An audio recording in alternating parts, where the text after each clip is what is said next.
Hey guys, another Friday, another live stream. A little bit of turbo talk today. This TRX you've seen a couple times. Finally got her out onto the street tuning process. There's air filter in there. Dual race catch cans. All the PCV vents. Gorgeous cans. Mounts were made for it. Look at that. Gotta love when something is just plug and play, man. Wastegate action. So this is our custom top mount, 80 mil. This is a Comp 80 Turbo Smart Goodies. It's got an E-Boost 2 in it for all the boost controlling needs. Open it right up in there. And then over there, you can see I'm trying to lean in this truck. Our ethanol content sensor for our True Flex fuel. This truck is equipped with True Flex fuel, a turbo, makes all the good noises, all the power, done right. Gotta love it when they come out like this. So let's go check out little twin turbo WK1 action right here. Let's pop the hood on this one. This one doesn't have hood struts, so I don't have to hold it. Little twin turbo WK1 action. Always got to give love to the WK1s. These things, people love throwing turbos in them. And we love them, so. Cleaning her up, doing some wiring for him, and then getting some hits in so she can make some good steam. And gonna go back to him. So, nice little build there. Nice little fender exit too. We got a little single jingle over there. Of course, Jeff's car as always. I've heard purple cars are faster, but we will find out. Let's go take a look at this Jeep. Beautiful, beautiful single setup on this thing. It is just gorgeous.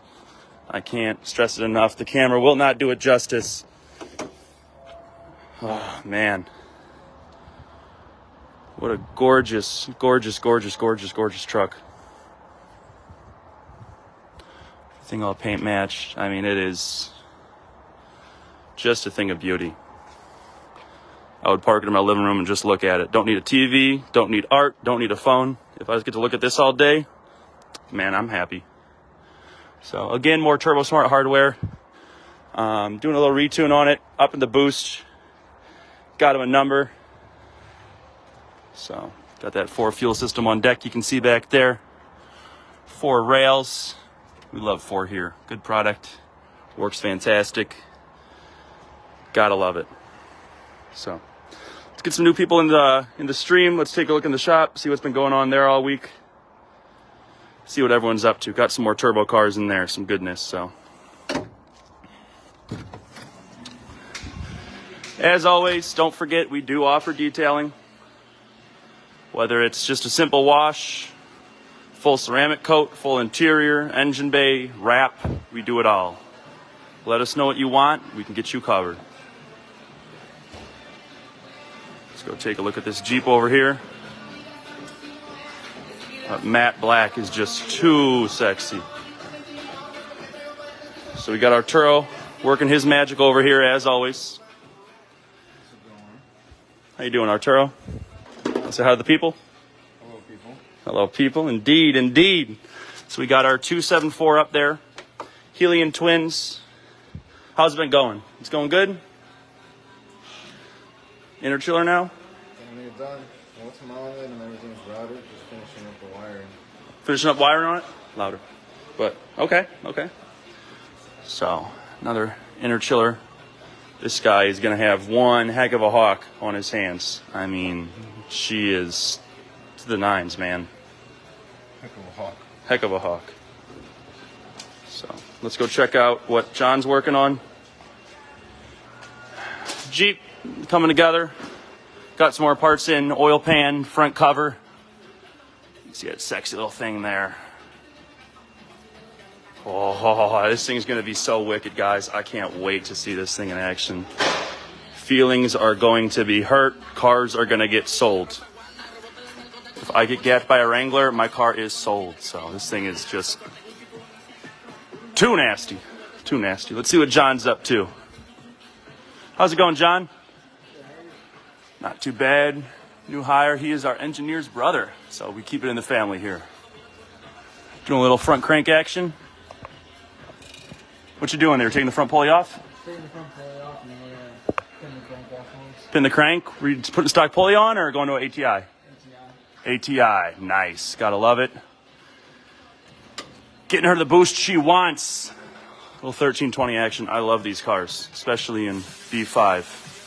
Such a sexy color. Such a beautiful car. Another turbo one over here, boys. This one is a TRX with our Helion. So this is the SMB intake. It was modified to fit with the turbos. You see if I can't get us a little peek under there. Let's see what we're working with. Oh. All right, it's kind of dark. And I'm on the ground. You can see those two snails, baby. This thing is gonna be a weapon. I love these turbo trucks. They are just so much fun. They make all the right noises. And they look good while doing it, especially in this white. With these raised wheels from Volk Racing. What a look. Gotta love it. We got Eddie over here. 14 Charger. What do we got going on with it, Eddie? Put a cam swap on it, along with replacing valve springs, the shims, lifters. So basically, dropping the whole cradle down, taking it, Getting her suited and booted, ready for her to make some jam with her. right, just putting it back together right now. Got your hand in deep over there, huh? Yeah, part of the job. Part of the job. Absolutely, man. Don't I know? Don't I know? Let's go take a little look at shop car. Good work, Eddie. Keep it up. All right. If you didn't know, the official for sale post is going to be coming out probably sometime next week. It is a complete red-eye swap, motor trans. It's to be a mid to high 800 horsepower car. Should be an easy 9-second setup. Driveline has, I want to say, under 15,000 on it. Got drive shaft shop axles, drive shaft, cradle lockouts, all the good bits. And of course, you know it, guys. We got this thing set up. Our Rings of Hell pulley, our street catch can, and you can't see it, but trust me, this thing's got our True Flex fuel. Also got a leg maker intake. We are dealers for them. If you guys have been wanting a leg maker intake, hit us up. We can get you what you need. So, don't forget we do have about 19,000 parts on our website for all makes and models. It is not just Mopar, people. You got an Audi, we can get you set up with something, parts-wise. So let us know. Let us know. This thing's going to be so nasty. I might just have to take her home myself. I don't want to see her leave. Too nasty. All right, let's go in. Ready? Turn it around. Probably. All right.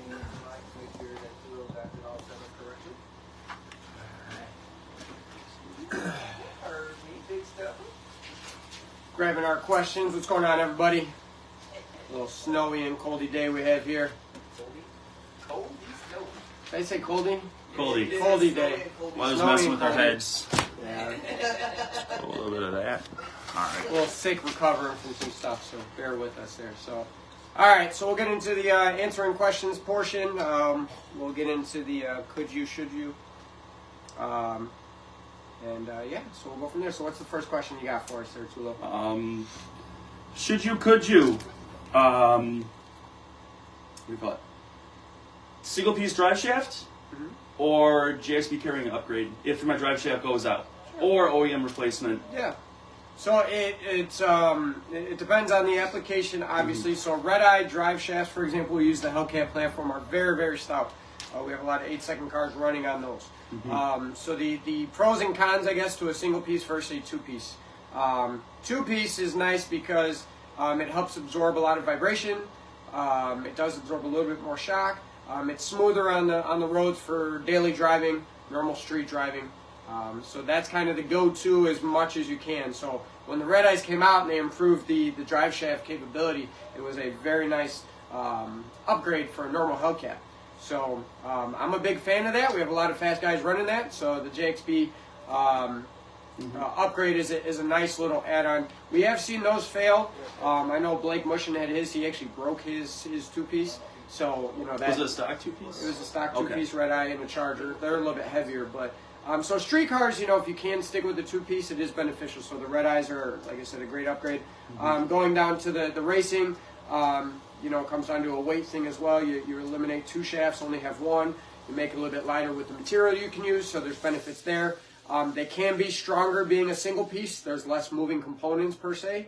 So when you need the strength, you want to reduce the weight a little bit, go over to the single piece. So my personal Hellcat has a single piece just because of the power it was making prior to going back to the Red Eye swap. But if I were to build it the way it is now, I would have just done a Hellcat Charger Red Eye drive shaft with the JXB reinforcement because I'd rather do that just for the convenience of what it is on the daily for the sound and the vibration. So, the reason why I mentioned the JXP, we are now dealers for them. So if you've been on the fence, been looking for one, we can get you set up with something. So not just Dodge Limited. Yep. What are your opinion on supercharger and a turbo, so a compound boost setup? Compound We've been over it before, but always good as a refresher. Absolutely. So we actually have a couple videos on it. One of them was a more in-depth Q&A on it. So I've owned a Charger Red Eye. We were one of the first compound boosted Charger Red Eyes to run it. We built a single turbo kit for TRX that was compound boosted. So I've owned 2 applications that were compound boosted and done a ton of them. So it's a lot of fun. The flexibility is outstanding. You can run boost levels that are safe on pump gas. You can turn it out for E85 or race gas. No belt changes needed.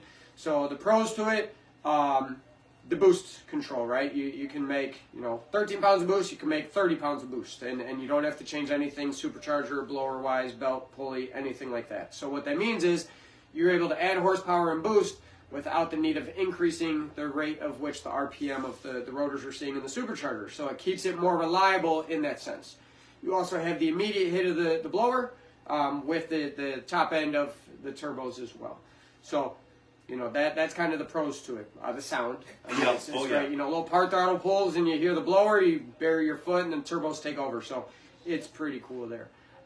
So, launching it is very easy because initially you keep it, pulled for like a stock blower, for example. So you're launching with that 9, 10, 11 pounds of boost, and then the turbos will take in, so the boost delivery is very smooth. So it makes it much easier to launch the setup. You don't have to worry about turbo lag, even though there technically is lag, but it's compounded with the blower. So very convenient all the way around. Now the cons to it. One, the cost of upgrading to a bigger blower, it's a little bit more naturally anytime a turbo is involved. The piping, the materials, labor, it's going to be more. The other downside to the compound boost versus, let's say, straight turbo, that blower is not removed from the equation. So there's still the parasitic drain from having to spin the rotors. So as an example, on my new TRX, we are going straight blow through. We are bypassing the compound boost. And we're going straight turbo. And the reason I'm doing that is because I know the horsepower that I truly need to run the times that we're shooting for. So to achieve that, I'm going to remove the parasitic drain of that blower, allowing me to make more horsepower at the same boost level as when it was compound boosted. So what we tell people on the compound boost setup is that I know what other people tell you, but the truth is you're not going to make more horsepower on a compound boost setup than you would if the blower produced the same boost level. So what I mean by that is if your supercharger is producing 20 pounds of boost, you're going to make the same horsepower if you're compound boosted making 20 horsepower. Because the blower is still there, the parasitic drain is still there. And boost is a measurement of restriction, so the restriction is all in the same. Now, the only way you might make a little bit more is the fact that you're not spinning the blower as fast, so the parasitic drain is reduced a little bit. But I will be honest, the inlet temps going into the blower a lot hotter, so naturally there's going to be a counter for it being there. But again, you're not compressing the air as much per se, so the post intercooler temps are still a little bit lower, but it's going to be about the same, right? So, an example, the last TRX we did, we made over 1,000 to the wheels on it at about 24, 25 pounds of boost. If I were to put a 266 upper, 10% lower, port that blower and put it on the dyno and make the same 24, 25 pounds boost, it's going to make the same horsepower. So the whole thing, if you're going to make more horsepower than what a blower can do on its own, is not generally the case. But where the turbo will shine again is you can make 28, 30 pounds of boost, where you can't do that, on an IHI blower, for example, or a 3-liter Whipple, for example. So that's where that compound boost kicks in again, where you can make more than what that blower is capable of by itself. But that parasitic drain is still there. We have seen 100 to 150 horsepower increases at the same boost level by removing the turbo or the blower and just going straight turbo. So my car, for example, before we put the built motor in it, that car made 920, 925 to the wheels with the pulley combination at the same boost with just turbos. Once you put the intake manifold on and got rid of the blower, it made just under 1,100 wheel horsepower at the same boost level. So just to give you an example of just the boost and the efficiency of what the blower does. So, but when you go straight turbo, you have to worry about the lag. You have to worry about the build-up, the low end. The reason why I'm comfortable on the truck is because how heavy they are. The torque converter settings and stuff we have with the factory setup, I'm not concerned because of just how big and heavy they are. I'll be able to spool the turbos no problem. So that is getting a Helion twin 64 millimeter setup. I have a gutted blower that we're putting in it. So it should make, we're targeting about 1250 to the wheels is what I'm going to need to achieve the time that I need. So that's what she's going to do, and that's why we're doing turbo only on that application. So pros and cons to both. So you just choose per what you're looking for. Should you poly or solid motor trans mounts on a street car? Could you? Yeah, absolutely. Should you? That, I mean, my car, for example, my shop car, that was stock. So for those that don't understand the difference, polyurethane is basically just a much stiffer rubber. So instead of the factory ones that allow a little bit of slop, it makes it stiffer to remove, any type of movement under torque or acceleration.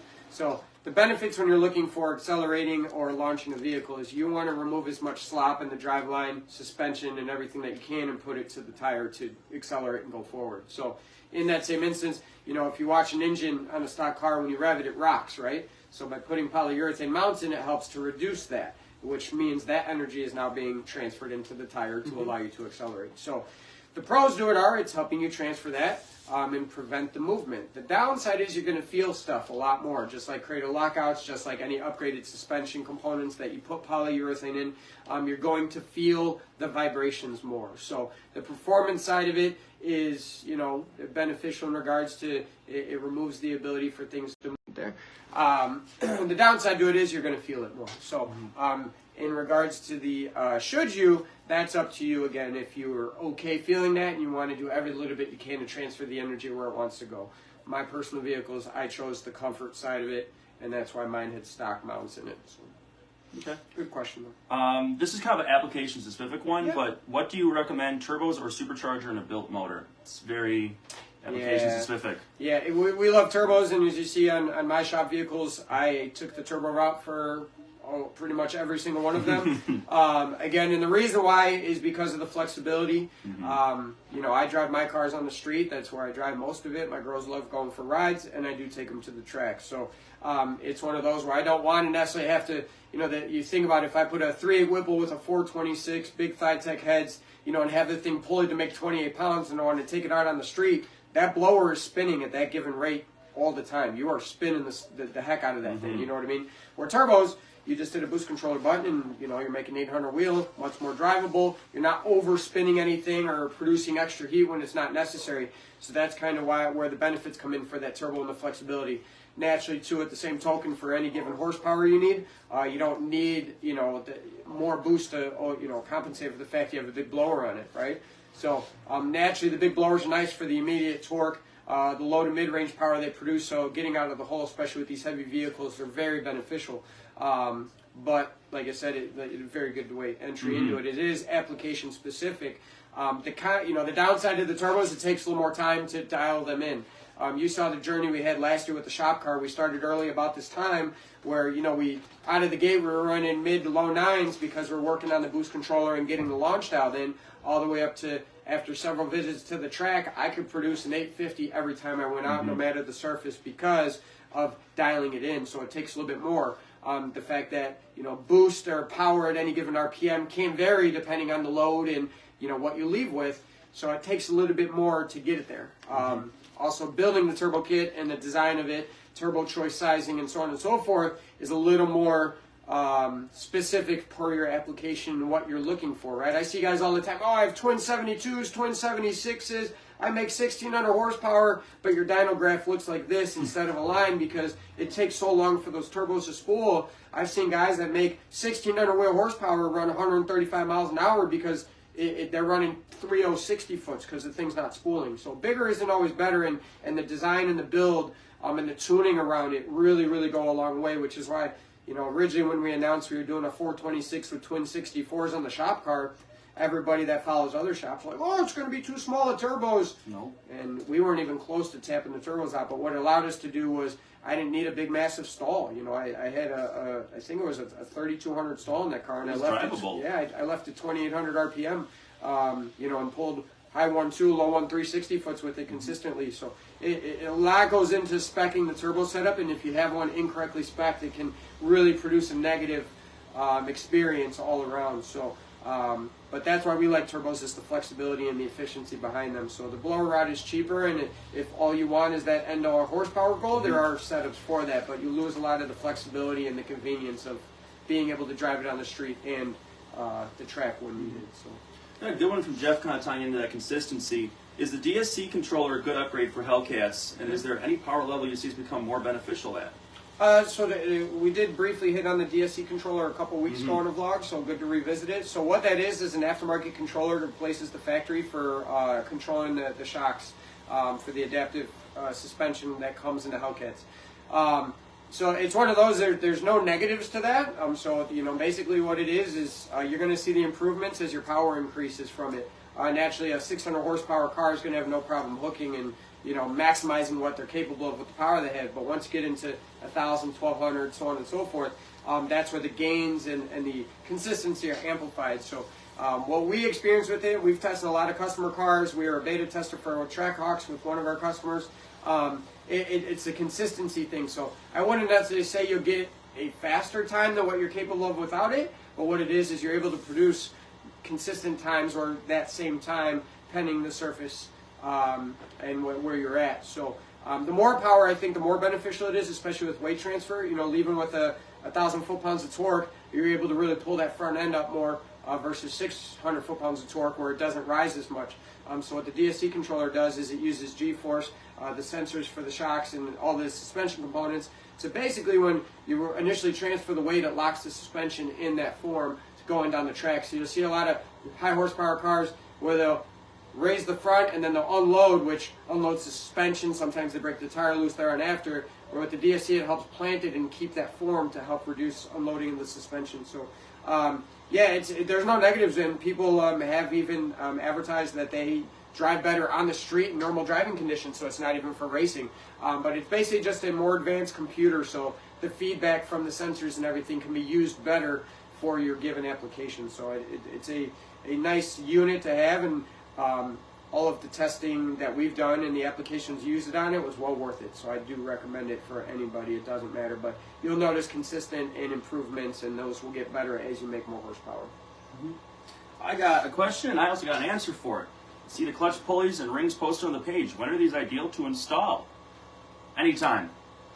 Anytime. All the time is the right time. Yeah. So for those that, you know, are seeing them newer, because I know they're getting a little bit more popular, but the background on it, from the factory, all Hellcat powered vehicles have clutch pulleys. And, you know, there was only one brand that was producing aftermarket clutch pulleys at the time, and we saw failures. Naturally, as anything goes, especially a wear item, it's going to fail. Our concern with it was two things. One, you couldn't change the pulley size without taking the pulley off. And two, when it failed, it actually hurt the blower. So we sought out to make a swappable ring clutch pulley for those that want the flexibility. You get an idler, you run a 310 for daily driving, and then drop to our 2666 for, you know, the racetrack. You don't physically have to remove the whole blower and the snout and everything to change that pulley out, right? Also, we have fail-safes in place so that if the pulley were to fail, it can't go back into the supercharger and cause damage. So Like anything, it's been improved drastically over the years. So I started out with one type of style, now we have two styles. So the Rings of Hell is the one that allows you to swap the ring size at will, and then for a little more budget friendly, we have the single size, which is like that of OEM, where you choose a size and you put it on and you're stuck with it. Now, the question of when should you swap to it, like Logan said, Tulo, really you're taking off a clutch pulley, put a clutch pulley back on. So what are the benefits of it? You know, we use the example of an 18-speed bike versus a BMX bike. So, you know, pedaling up hill is acceleration, right? When you have your foot in the throttle and you're accelerating. So you pedal both bikes and you're going uphill. You get to the peak and then you go downhill. So on a 18-speed bike, going downhill, you can leave your feet on the pedals and then the bike will continue to accelerate and nothing happens to your legs, nothing happens to your feet. Because of that decoupling ability, you continue to accelerate. That's the rotors. The rotors of the blower are very heavy, especially when you're at 7,000 RPM and it's going to shift or you let off the gas. Those rotors want to keep spinning. So clutches allow them to kind of do that and then slowly decrease their speed versus a solid hub pulley, which tries to do it real quick. Solid hub pulley, where you get to the peak and then you start to go downhill, you try to leave your feet on a BMX bike on those pedals, you're going to chew up your ankles and your shins and your feet because those pedals are connected and they're directly driven. So same thing on a solid hub pulley on a car. What happens on shifts, what happens when you let off the gas, when you turn the car off, you know, those rotors want to keep going. So there's two things that are going to happen. Either the combination of the pulley, the belt, and everything you have is going to cause those rotors to slam really hard and slow down that quick, or that those rotors are going to win and they're going to keep spinning, in which you're going to then get belt slip. And that wears belts over time. It's very hard on the bearings. It's very hard on the crank, which is why early days with solid hub pulleys, you had to pin the crank on a stock one because of the jarring effect that it has on that pulley. So there's a lot of negatives. Now I get it, a lot of people, you know, that set records, have a lot of horsepower, they run them all the time, but the negatives are the belt does wear quicker, it does slip on shifts, and every time you let off that gas, even when you turn the car off on a stock Hellcat that's warm, turn it off and listen to the blower, you're going to hear it groan, right? We post a couple videos of it. Ours, they'll groan even longer. You're talking 3-4 seconds. Now imagine that those rotors are slowing down and it takes 2-3-4 seconds for them to stop spinning, and you have a solid hub pulley on there. Listen, you don't hear that sound. So that means where normally those rotors want to continue to accelerate for 3 to 4 seconds. Dead stop. Dead stop, right? So you try sprinting, and I want you to try to dead stop. See what happens. Versus, all right, you hit that finish line, and you can gradually slow down. In all scenarios, whether it's a bike, you're running rotors, it's very hard to do what a solid pulley does to rotors. I get it. Blowers have had it for years, cog belts and stuff like that. But the beauty of technology and the advancements are we have the ability to make devices like this. So yes, they wear. Yes, they can fail. That's why we have a 2-year warranty. You know, but at the end of the day, the pulleys are a lot cheaper than, you know, the rotors and the blowers. I'm sure you've seen, you know, rotors make contact and bearings fail and things like that. So we're trying to have these in place to reduce those effects. Doesn't mean they're going to live forever. Doesn't mean it eliminates the effect entirely. It just reduces wear and tear. So, and our pulleys are lighter as well, so anybody knows rotating mass, you want to jump into that. It's easier on the blower just in that in general. Also, ours are strong, so you can run idlers, which is great for those that want to change pulley sizes, right? So like I said, a 310 and a 266 you can run on a single belt with an idler. There are some additional benefits to it as well. But anytime, you know, you go to modify it, that's why any build we do here gets a clutch pulley, whether single size or Ring of Hell, because we do stand behind it, we believe in it, and the benefits to having that. I guess it's also a little bit application specific, but let's just say for easiness sake, stock displacement 6.2, where would you say a Whipple 3.0 would max out power and boost wise? So, good question, and this was actually a conversation I had with the customer earlier in the week. So kind of a general concept here. Understand it doesn't matter what your engine setup is, a supercharger is only capable of flowing so much air. Okay? So at any given RPM, that blower rotor is only going to produce so much airflow. So it doesn't matter if you have a 5-liter Mustang or you have a 426 Hellcat. If it's a 3-liter Whipple and the rotors are spinning at any given RPM, it's going to produce about the same horsepower. Now, the differences you'll see is the boost level to achieve it. Okay, so as an example, a Whipple 3.0, I don't care what anybody tells you, unported, you're about 1150, give or take, depending on the dyno. We did one that I wasn't really happy about, but it was requested. We did a 2.5 upper and a 10% lower on a ported 3.0 Whipple, and it made 1201 to the wheels. So that thing was screaming. Yeah. And it made 1201 to the wheels. I do not recommend it. Because the other thing, too, is we start getting outside the efficiency range. Keep in mind, the faster you spin a supercharger, the more parasitic drain there is. The bigger the supercharger, the more parasitic drain. So it's a math equation. As you add a bigger rotor pack, as you add RPM, the parasitic drain, meaning every pound of boost, the horsepower you gain is less and less and less. So going from a 3.0 upper to a 2.5 upper, you're going to make more boost, but you only might gain 5 horsepower per pound of boost versus from a 3.5 to a 3.0, you might gain 20 per horsepower, or 20 horsepower per pound of boost. So a 3-liter Whipple does not matter what engine setup you have at any given rotor speed, it's going to produce a very similar horsepower. Now, the engine design with heads cam profile, displacement will determine what the boost level is that you're going to see, right? And that's why, like a big 426 with the heads cam setup, we can pull either way that and make 970 horsepower to the wheels like we did on one, because it only made 15 pounds of boost. But that blower put on a different application would make 24 pounds of boost and make the same. So a blower, doesn't matter, Magnuson, Whipple 3.0, 3.8, Vortec, ProCharger, when you're spinning a blower at any given speed, it only can flow so much air. And an engine is, the concept is trying to get as much air in as we can, fuel, to make a big boom and then make horsepower. So, you're not going to see a Whipple on one car make more power than on another car at any given RPM with a pulley combination. It's going to flow the same air, but the efficiency of that engine will determine, and the reason why a more efficient engine might make more horsepower is because part of what creates temperature and heat is restriction, compressing air. So like I said, on a 426 proper heads cam, a pulley combination made 14, 15 pounds. On a stock vehicle, it probably made 22 pounds. That 22 pounds is going to get hotter quicker, reducing the efficiency. So that's the only reason why you might make more on a bigger engine or a more efficient engine, or removing cats for racing purposes where you're freeing up airflow. That's the only reason why. But at any given moment, a supercharger can only flow so much air. There's no magic to it. It's just the way it goes. So in that question, like I said, reliably, 1150 is where you're going to go with a 3.0 Whipple. Beyond that, you can stretch it, but reliability drops and efficiency drops.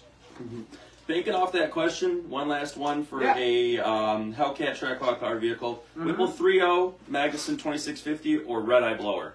Or I guess stock. Yeah, it depends on the power. Right. I mean, it depends on the power goal. So we are fans of, in this supercharged world, of trying to keep the smallest supercharger you can to achieve the horsepower you're looking for. Again, why? The rotors are smaller. It doesn't take as much to spin them. So a perfect example, is, when we do our level 3.5 package on a Hellcat versus level 3.5 package on a Red Eye, they produce the same power because at the end of the day, they're producing the same boost. Now, what's the difference between them? We have a 2.4 ported blower and a 2.7 ported blower. The difference is the 2.4 has a 2.666 upper and the 2.7 is a 2.86 upper. So what are the pros and cons there? The pros for the 2.4, the rotors are lighter, so they can take the abuse. They can be spun like that and live a good long life. The pros for the 2.7 is we're not needing to spin it as fast. And now the cons, on the 2.4, you're spinning it really fast. It can produce a lot of heat, so a chiller or proper ice tank is definitely recommended. To where on the 2.7, you can't spin it any faster, and that 2.86 with the 10 lower is kind of right at that verge in the end, so we don't see as much reliability as of the 2.4, right? So then that translates over into the aftermarket blower. So a Magnuson 2650 can flow the same amount of airflow as like a ported 2.7. I do see the Magnuson is probably a little bit more reliable at those higher horsepower numbers, around the 1100 wheel.